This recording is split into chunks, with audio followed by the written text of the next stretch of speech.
yung ano, first half natin medyo maalat, biglang yung second half, biglang nabuhayan ng Meralco. Ano nangyari sa halftime na pinag-usapan para makabawi kayo sa second? Siyempre, first half, usually, dyan mo kinukuha yung ano mo yung rhythm mo eh. So, siguro, kung babalikan din natin yung last game, 0 out of 4 din. Ako personally, 0 out of 4 ako that time. Pero, based kasi sa, kumbaga pag pinapanood ko lahat ng mga videos, lahat ng mga games namin, kumbaga kahit na sobrang taas ng score mo kung talo kayo, baliwala eh, diba?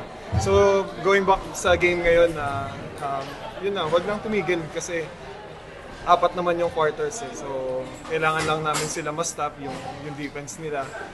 I mean yung offense nila. So, kailangan lang namin mag-usap as a team sa depensa namin para kung di man kami makashoot, dapat ganun din sila.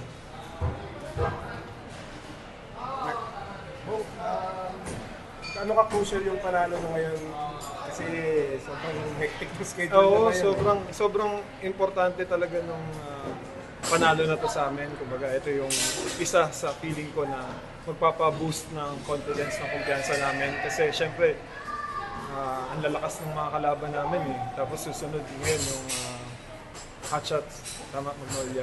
Tapos alis kami ng Monday, papunta kami ng Japan para sa EASL. Although, syempre, pangatlo na namin to.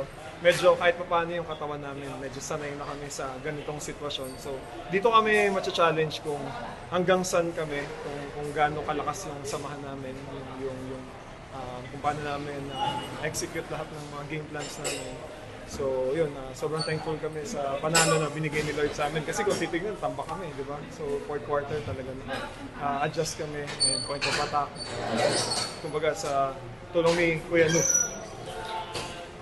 Kung sa ESL lang kasi kasama niya si Bonding, si Brownlee, si Romero, gano'n ka excited?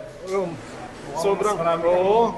So actually talagang nung nalaman ko na ganun yung situation ng team namin, sobrang, di ba, parang ka lang nananaginip eh. Kasi di ba, lahat ng team sa PBA, yun ang pinapangarap. Tapos kami ngayon, may opportunity kami na ma-experience namin yung Brownlee, tapos meron kang RHJ. At the same time, simple, like for example si RHJ, napaka-simple lang ng mga detalye na binibigay niya sa amin. Pero sobrang laking tulong na nabibigay niya sa team namin.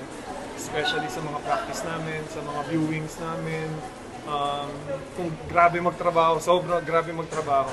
Yun lang masasabi ko. Kumbaga parang napipil ko nga may Kobe Bryant sa team namin eh. Yun talaga yung pakiramdam eh. So yun, sobrang thankful kami and blessed na may opportunity kami na makasama namin sila sa EASL. Marami ka kaya open shots? Kaya ngayon kailangan kong trabahuin talaga kasi kumbaga katulad pinapanood ko kung paano maglaro yung mga kasama nila sa Tokentex. Sila Kuya Arar Ugoy, di ba? Sila Calvin, sila Ray. Tapos kay Brownlee naman, yung kumbaga off-ball, di ba? Kay Coach Team, yung triangle. So, ang dami namin matututunan. Kaya sobrang ako personally, sobrang excited talaga ako. Pag nakita mo si Brownlee sa practice, ano sasabihin mo? Gaganunin ko.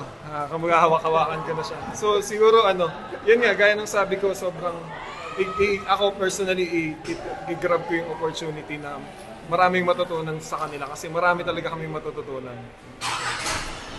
Thank you. Thank you. Thank you.